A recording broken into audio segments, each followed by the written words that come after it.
Well, good morning. This is Ian R. Crane. It's an absolutely stunning morning here at the Mission Springs Protection Camp.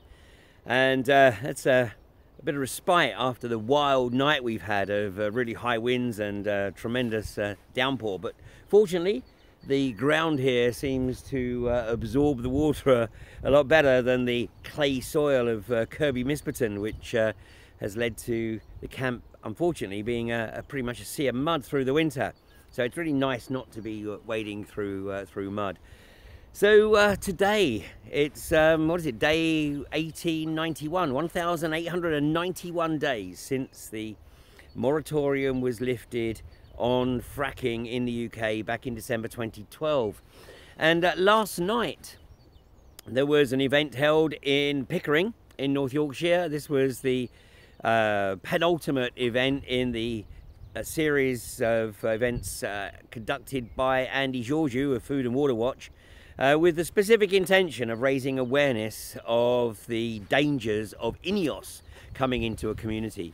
And Andy Georgiou was expressing and showing the evidence of INEOS's cavalier attitude towards communities, to environmental concerns, to health and safety, doing the bare minimum, doing what they have to do just to effectively stay in operation. And any collateral damage, well, it can be bought, can't it? People's silence can be bought. Just as Rathlin Energy bought people's silence over in East Yorkshire when they damaged their properties due to their seismic testing. Although, of course, there is one individual in East Yorkshire, a fishing business owner, by the name of Anthony Scott, and 3 years on he is still waiting for Rathlin Energy to settle what they said they would settle immediately without any hesitation, and to settle all the costs of the damage caused to his property and his business. So this pretty much sums up the attitude of this industry. Basically, collateral is just a cost of doing business, regardless of the impact that it has on other people's lives.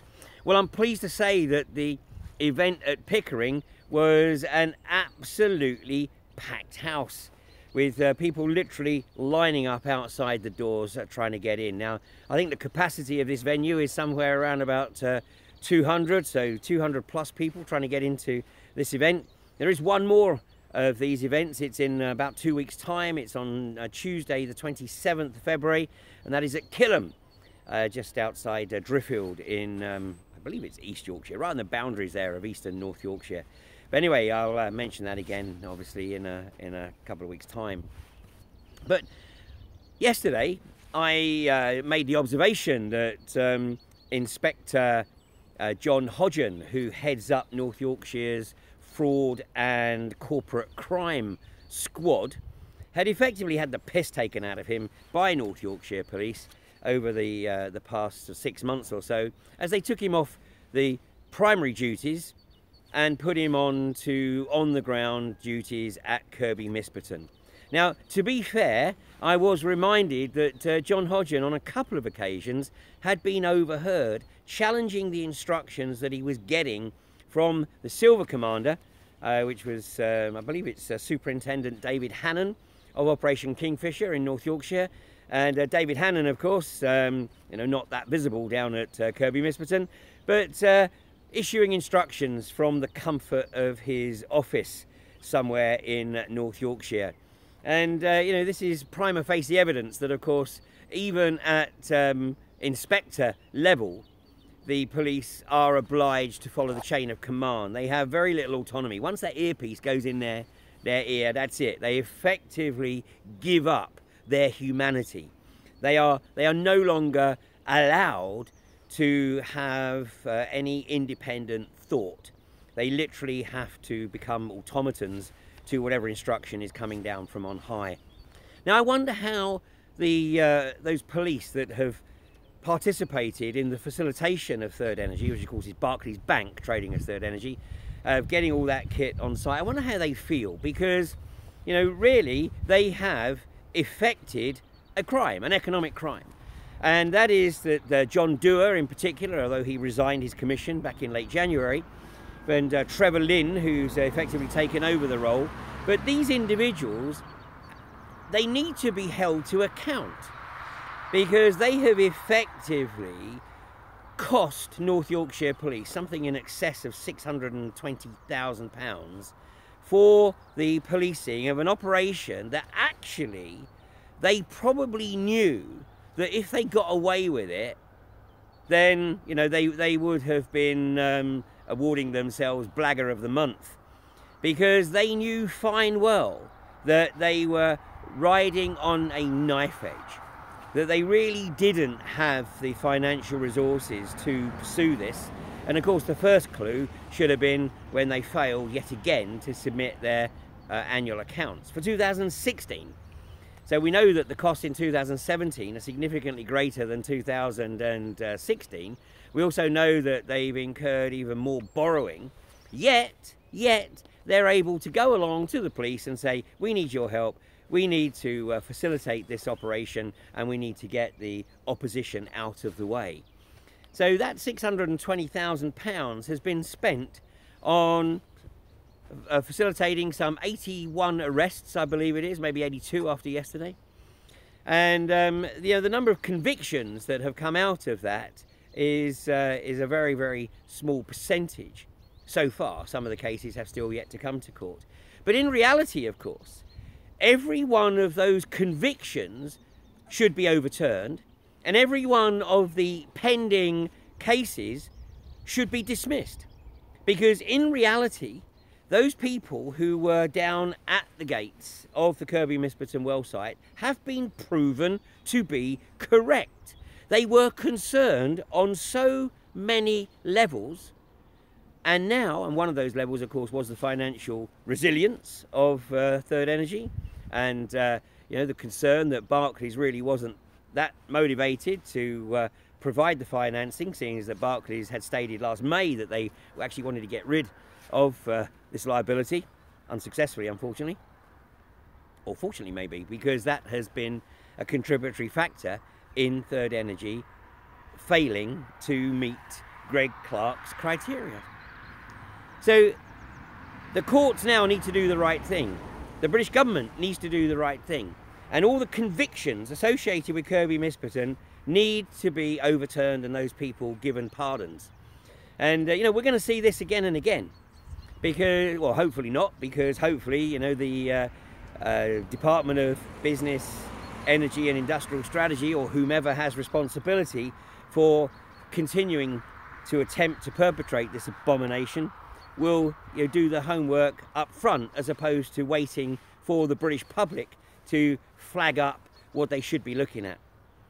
And of course the costs of policing at Preston New Road, you know, where Quadrilla are now well into the 13th month of a 6-month project, and the costs of policing at Preston New Road are in excess of £6 million. And when you add to this the outrageous press release that appeared in some of the Sunday papers a couple of weeks ago, that police forces were diverting resources away from more serious crimes to facilitate the unconventional gas industry, then the bottom line is that the frackers were basically taking the proverbial piss. And they need to be held to account, because if this was you know, a private individual doing this, then obviously the full force of the state would be thrown against them.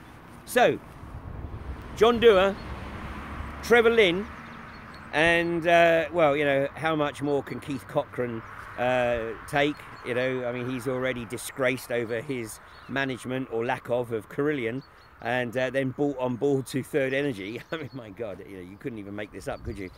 So these individuals absolutely need to be held to account, and if North Yorkshire Police want to know who it is that they should be chasing for recompense for the costs of facilitating Third Energy at Kirkby Misperton, then look no further than John Dewar, Trevor Lynn and Keith Cochrane.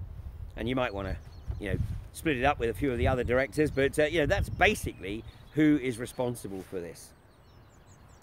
So of course the reality is that the other companies are just pisspot companies as well, cowboy outfits, you know, like iGas, you know, with a market value of just 3% of what it had 4 years ago. And you know, they appear to have temporarily stopped work here at Misson Springs, but of course they have another well site just down the road, about 20 minutes away from here at Tinker Lane. And so we'll be moving between the two sites, keeping iGas, well, I was going to say honest, but that really doesn't fit with this industry at all, does it? But then hopefully, you know, the Department of Business, Education and Industrial Strategy and the Treasury are already poring over the accounts of iGas, of Europa, of Egdon Resources, of Quadrilla, although Quadrilla, as we said yesterday, have the financial support of Centrica.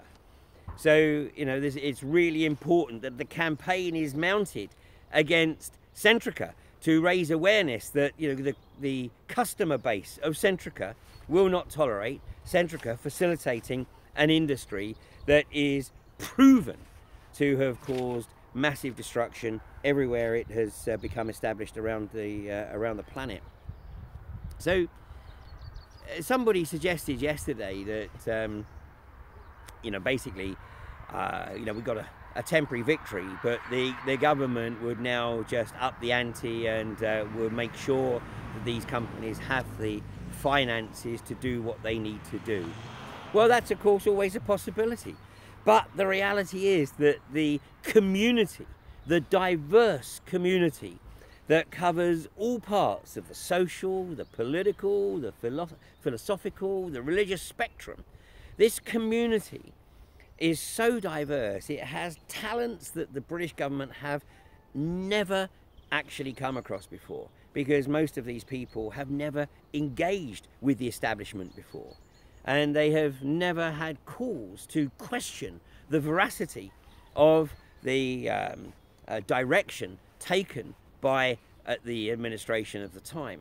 But now they are, and people really are starting to look at the minutiae of statements being put out from the British government. And you know, we're in a situation not that dissimilar right now to Russia in the days prior to the fall of the Berlin Wall. You know, their national newspaper, Pravda, Truth, everybody knew was anything but. You know, it was pure propaganda. And with 81% of people surveyed in the country not trusting the BBC, this is a fantastic recognition of the fact that people are actually starting to recover the capacity for independent thought. So, you know, we've got a long way to go, that's for sure. It's not over yet. You know, that fat lady, she's desperate to get on the stage. I mean, I really sense that Theresa May, you know, would love to see an end to this. She's got too many other issues to be fighting, let alone this. On the other hand, it's a bit of a distraction, perhaps. And so she's comfortable to allow this to be a distraction from, you know, some of the other woes that she's experiencing right now. But never underestimate the capacity of the British public to rise up against an administration that is not looking after the best interests of the people. And I think we are seeing this. I think we're on the cusp of something really quite significant, because it's more than just fracking now. And you know, it's fascinating for me because I've run an annual conference now for the last decade called The Alternative View, where we look at a whole range of different issues which perhaps are not quite as they are presented by the establishment. And the interest in these events and the spread of the people coming to these events is really heartening. So, you know, maybe we are on the cusp of something. We've also got some other issues that you know, are fast approaching, like artificial intelligence and transhumanism, which are not insignificant. But they're probably not on most people's radar just yet, but they will be within 7 to 10 years. You know, just like 4 years ago, 5 years ago, fracking really wasn't on people's radar, and the likes of Quadrilla thought they could just waltz into a community and ride roughshod over them. Well, here we are 1891 days later, and from after the moratorium was lifted, and still no frack. So let me just say, you know, those people at Pickering last night had every right to celebrate, and hopefully people will come from all over North Yorkshire to watch this sorry exodus of the fracking infrastructure from Kirkby Misperton. And hopefully the police will reflect upon how Barclays Bank, trading as Third Energy, have taken the fracking piss out of them. And maybe next time round, they'll do a little bit of their own due diligence. Well, I'm going to make the most of enjoying this beautiful morning, because we had the same pretty much yesterday morning, but by early afternoon, it had become seriously miserable. So I'm going to enjoy this winter's day. You enjoy your winter's day. And don't forget, do whatever it is that you need to do your own research, to come to your own determination to help bring this industry not just to its knees, but to bury it deep in the ground. You know, right now, that this industry is on the brink of doing an extremely good impression of a Norwegian blue. And let's make sure that once it's dead and buried, it never returns. Catch you in the morning. Take care.